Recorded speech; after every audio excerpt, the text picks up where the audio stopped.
Descubre las alternativas que ofrece el mundo digital para tu desarrollo profesional. Marketing digital, análisis de datos, ciberseguridad, cloud computing y mucho más.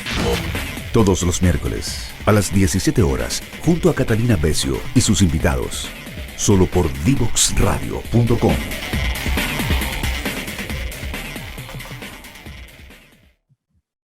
Seguimos en Pasaporte Digital, estamos conversando sobre DevOps. Habíamos quedado en un punto súper importante, ¿cierto? Que tiene que ver con que DevOps permite, ¿cierto? Esta metodología permite equivocarse sin miedo, ¿cierto? Dar continuidad al proceso de entrega de software, pero con una metodología detrás que permite equivocarse sin miedo, sin culpa. Y ahí estábamos un poquito entrando en la relación entre DevOps y la metodología ágil. Y eso le quiero preguntar a Roger, ¿ahí dónde está? Supongo que está en este proceso constante de iteración que tiene como la relación con los fundamentos de la metodología ágil, ¿no?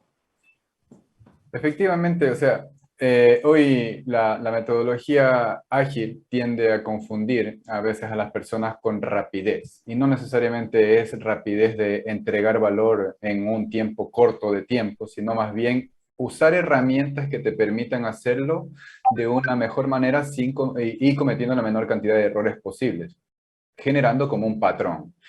Si bien es cierto, en DevOps se aplica Agile, conceptos de Agile también, hay algo que me gustaría extrapolarlo un poco más, en donde viene ya, si tú te fijas, habíamos hablado que DevOps es un movimiento, que de ahí luego se hizo como una filosofía, pero cuando ya va madurando un poco, esto de aquí se convierte en una cultura. Y cuando algo se convierte en una cultura, fíjate que tiende a sentirse como algo ya implícito. O sea, cuando tú ya aplicaste DevOps, ya está funcionando, y hablábamos justamente de la parte de sin culpa. Por ejemplo, las partes de negocio ya entienden que tienen DevOps aplicado y lo pueden usar a su beneficio. Entonces, ¿qué hacen ellos? Te solicitan, ok, mira, me gustaría tener una versión de mi producto que solamente yo la pueda ver. ¿Qué tenemos que hacer? Un desarrollador es tan fácil para él que él ya no hace esa parte de DevOps porque es otra parte, es otro equipo el que piensa eso. Simplemente crea estos cambios, los empuja y ahora están en un ambiente, por decirlo así, mágicamente, para que una parte del negocio lo pueda practicar. Y justamente, pero detrás de esa solicitud, de esa petición para que esta versión llegue y solamente la pueda ver, por ejemplo, Catalina, usó estas cosas que te digo que son implícitas ya, el DevOps por detrás, y ya fue normal para él, o sea, ya está creado ese camino. Entonces, pero sí usaron agilismo para poder, qué sé yo, priorizar. Ok, voy a probar esta versión 2 en esta semana, la versión 3 en esta semana. Si fallaron las dos, no me voy directamente a una evolución macro, voy a la 5 y la puedo testear nuevamente solamente Catalina, como te decía.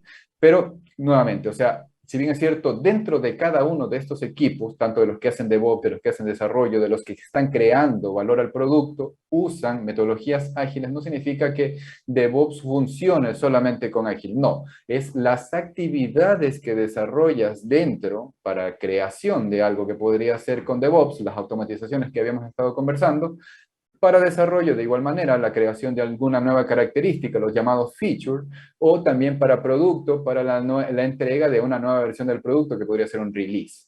Mi punto es que todos los equipos, cuando ya están usando o utilizando agilismo, lo usan en algunas etapas, pero no necesariamente son como visibles a una visión macro, sino más bien a un uso en cada una de las actividades. Claro, y además no necesitan los equipos de desarrollo tanta retroalimentación del equipo de operaciones para arreglar, por ejemplo, bugs dentro de su código, como para entender bien como los beneficios que tiene el DevOps para los desarrolladores, que son gran parte de nuestro público que es este programa, ¿cierto? Sí, sí, si bien es cierto, los desarrolladores eventualmente, lo importante del DevOps es que nosotros estamos aislando lo que podrían ser los problemas de ellos, de los problemas de la infraestructura en donde se corre lo que ellos crearon, y también estamos aislando igualmente el producto que posiblemente la parte comercial es la que está intentando revisar. Entonces, cuando le desacoplas o le quitas esa carga que debería de estar preocupado un desarrollador de acerca de mi infraestructura donde corren mis servicios y solamente le alertas, porque eso es justamente lo que hacemos en DevOps. También son parte de las cosas que estamos enseñando en el diplomado. En parte de los pipelines que nosotros estamos construyendo en el diplomado, damos feedback al desarrollador de malas o buenas prácticas que estén utilizando, hacemos análisis de código para decirle, mira, quizás tu código tiene una vulnerabilidad que podría ser eventualmente corregida. Y también analizamos otro sinnúmero de características donde podrían, por ejemplo, haber flujos que podrían hacer bucles infinitos y cosas por el estilo, dándole feedback constante al desarrollador. De tal manera, el desarrollador deja de ver a operaciones o al DevOps como alguien que detenga su entrega de valor, sino más bien como alguien, como un consejero al final del día, que le ayuda a evolucionar también, a crecer como profesional. Que le ayuda a crecer, claro, exactamente. Y en ese sentido, ya que mencionas los temas que, por ejemplo, ustedes forman como docentes, ¿qué habilidades, qué otras habilidades, Rodrigo, claves desarrollan en este curso con las personas que se van a desarrollar en el mundo de DevOps? ¿Qué otras habilidades claves tienen que desarrollar? Bueno, en el diplomado particularmente es un diplomado súper práctico, está orientado principalmente al toolchain DevOps. Ya parte un comienzo con lo que son los fundamentos y explicar los temas de cultura, colaboración, todo lo que tiene que ver con aspectos lean y de agilidad, ya que es como la base fundacional de lo que es DevOps, pero después se empieza a profundizar en los distintos stages del proceso, del pipeline, como dice Roger, ya desde que el desarrollador termina su código, ¿ya? O desde que está codificando con prácticas como TDD, como Test Driven Development, hasta que esto está en producción, monitoreándose y operando, pasando por etapas de integración continua, delivery continuo, testing y automático, provisionamiento de infraestructura, etcétera, herramientas de colaboración. Se ve todo el flujo completo en este diplomado, como digo, desde que está desarrollando el equipo de desarrollo hasta que esto está operando en producción. Perfecto. Creo que una parte importante también ahí de recalcar es que, si bien es cierto, este diplomado, como comenta Rodrigo, parte con alguna introducción teórica, desde el módulo 2 en adelante se convierte en un diplomado completamente práctico. Por lo tanto, incluso dentro de los requisitos se solicita sentirse cómodo con algún tipo de lenguaje de programación, conocer algunos tipos de aspectos y tópicos que son completamente necesarios para poder, como diríamos en el buen chileno, engancharse desde la primera clase y poder entender lo que estamos tratando de expresar. También es importante también aclarar allí que las prácticas por lo menos van basadas no en escenarios teóricos, sino en escenarios prácticos que nosotros usamos en el día a día en nuestros trabajos. Sacamos ejemplos de la vida real y es por eso también que las clases en ciertos momentos tienden a ser un poco más de conversar acerca de la vida real. Así es como lo vas a aplicar, así es como se usa hoy por hoy en este tipo de empresa, así es como entregamos valor. Entonces las clases cambian un poco este scope en donde antes te enseñaban algo teórico y después tenías que tratar de asimilarlo, en donde enseñamos algo práctico y se sustenta con lo teórico. Es cambiado completamente el enfoque porque usamos algo que se llama, que tú sabes que aquí se usa mucho este término de inglés a español, es un tipo de metodología hands-on o manos a la obra, ¿sí? Entonces la gente está construyendo, está haciendo cosas y tratando de asimilar los conceptos. Pero ahí, por ejemplo, tú mencionas el tema de la programación. Nosotros siempre decimos que queremos que la gente se anime, ¿cierto?, a subirse a las profesiones del hoy, ¿cierto? Entonces, además del tema de la programación, por ejemplo, Rodrigo, ¿en qué otras cosas, en qué herramientas tecnológicas yo me debería empezar a preparar? No necesariamente a través del diplomado o la educación formal, digo, a través del canal que cada uno quiera, digamos. Si yo quiero empezar a avanzar hacia el mundo de DevOps, ¿qué otras cosas tengo que poner en mi mapa de desarrollo de carrera, ¿no?, para poder ser más o menos un profesional más o menos integral en ese ámbito? Afortunadamente, si yo quiero trabajar en DevOps, tengo varias líneas en las que yo me puedo especializar, ¿ya? Desde las menos técnicas, más de gestión de personas, más de la parte agilidad, más de la parte evangelización y coaching, ¿ya? Hasta la parte más dura, por ejemplo, lo que es SRE, la parte de infraestructura como código, donde se requiere harto skill de programación y de infra, ¿ya? Por ejemplo, podemos tener roles de DevOps que se dediquen a la parte de release management, donde se requieren más habilidades blandas, se requiere conocer las prácticas de saber lo que es integración continua, estrategias de versionado, estrategias de delivery continuo, automatización de testing, ¿ya? Conocer para guiar a los equipos a que adopten estas prácticas. O también puedo llegar a ser, por ejemplo, un ingeniero DevOps que se dedica a la construcción de pipelines, donde requiere saber programar principalmente lenguaje de scripting, conocer herramientas del toolchain como Jenkins, por ejemplo, Azure DevOps. Me puedo dedicar a la parte de los quality gates, ya conocer herramientas de inspección de código como SonarQube, o la parte de DevSecOps, herramientas de seguridad como Veracode.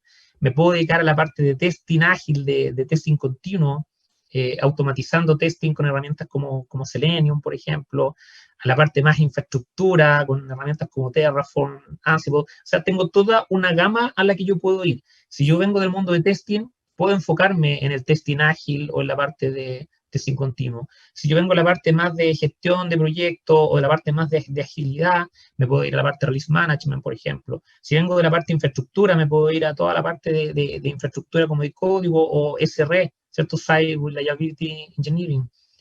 Tengo todo un abanico. Entonces, DevOps no me limita a hacer solamente un rol. Y ese mismo rol, dependiendo de la organización, puede tener distintas responsabilidades. El ingeniero DevOps es distinto a las distintas organizaciones, pero tiene una base común de conocimiento, de prácticas DevOps y de herramientas que va a depender del toolchain que la empresa donde trabaje necesita.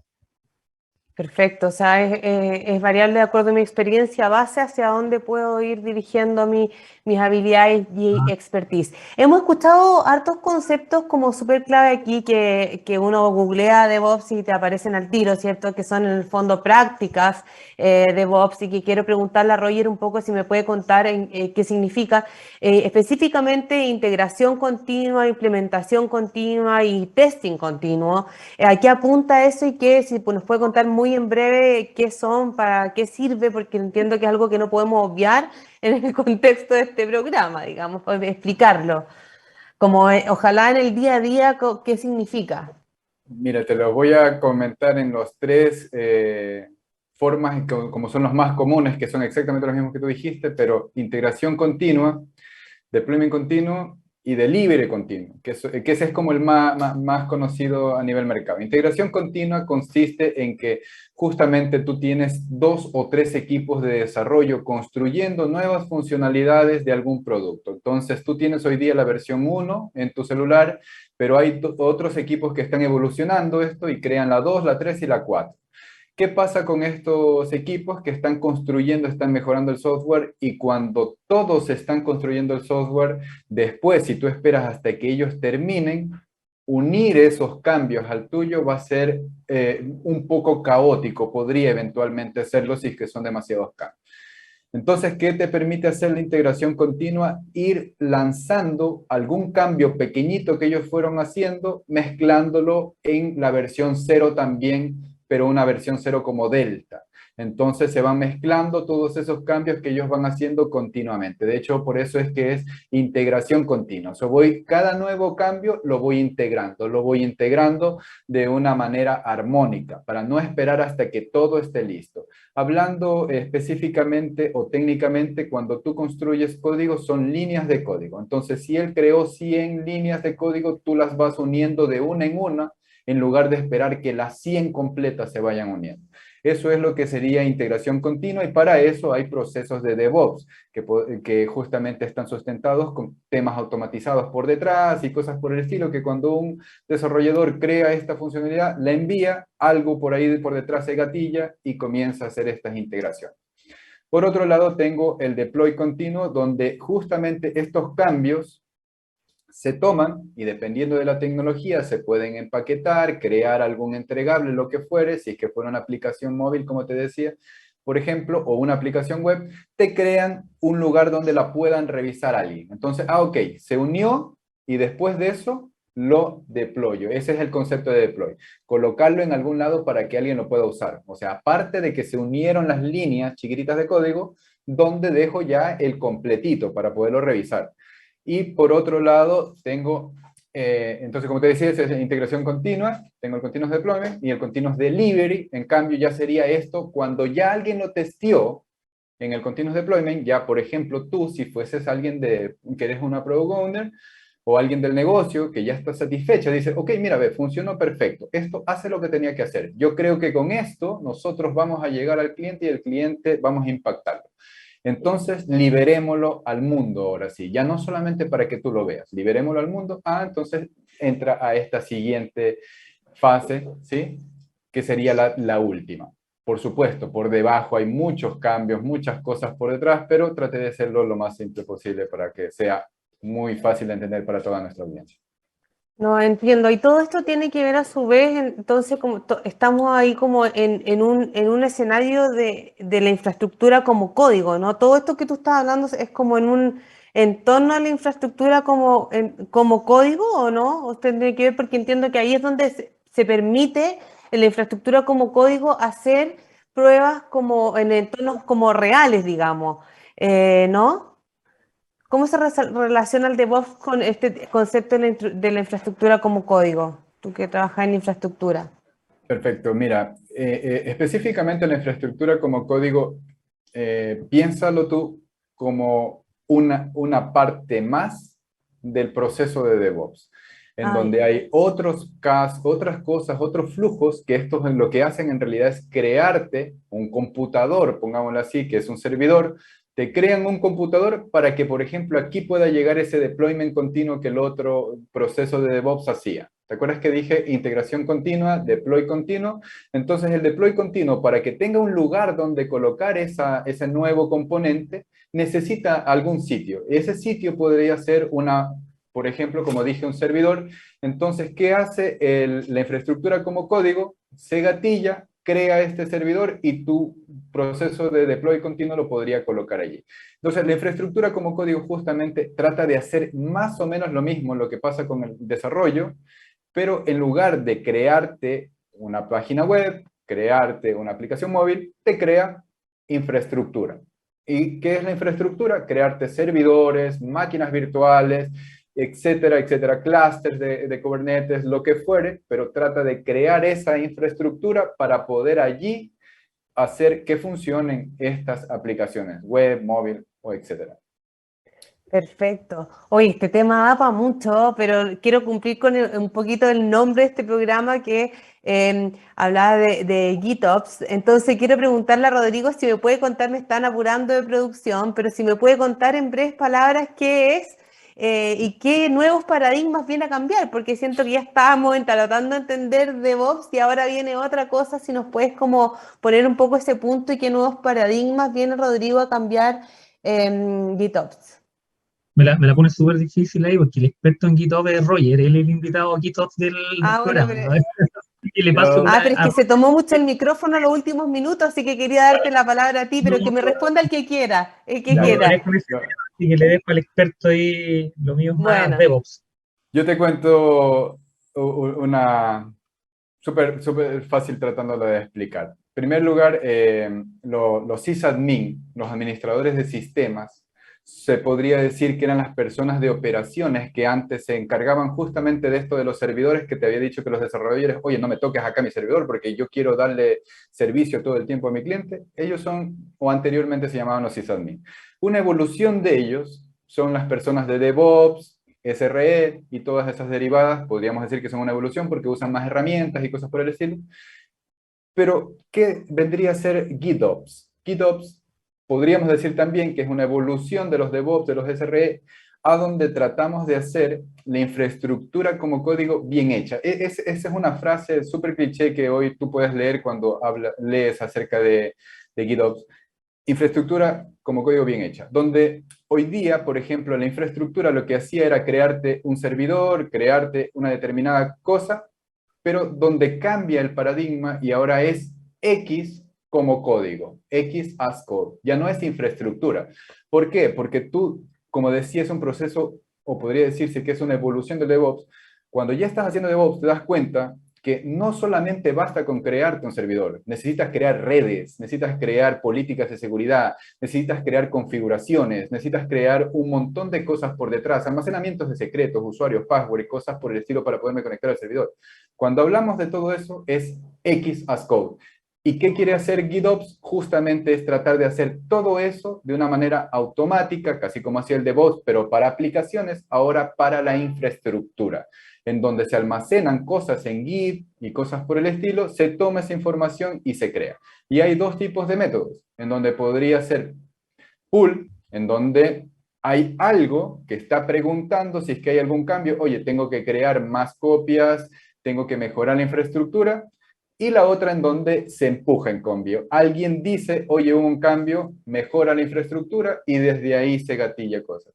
Procesos automáticos con el mismo énfasis o la misma idea del DevOps, pero orientado específicamente a la infraestructura, no solamente a las aplicaciones. ¿Por qué? Porque así como antes era el desarrollo y la operación que deberían de alguna manera converger todos dos, nos dimos cuenta ahora que definitivamente los sistemas, las aplicaciones, todo eso ahí deben de converger de alguna manera con la infraestructura también. Perfecto, entonces mi pregunta respecto a la infraestructura era más ad hoc respecto a GitOps que no a DevOps. Pero bueno, se nos acabó el tiempo, voy a pedir por favor que nos dejen hacer un programa de DevOps 2 porque da para mucho. Les agradezco a ambos su tremenda experiencia, los tengo que despedir ahora. Muchas gracias, Rodrigo.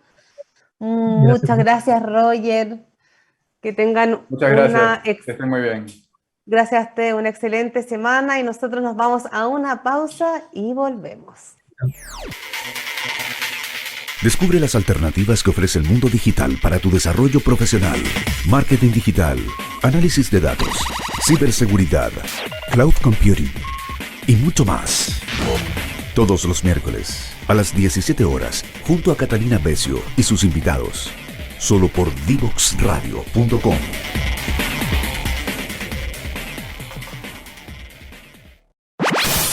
Conoce toda nuestra programación en www.divoxradio.com.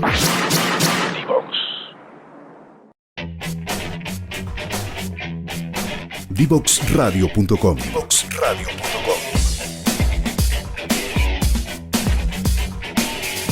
Conversaciones que simplifican lo complejo.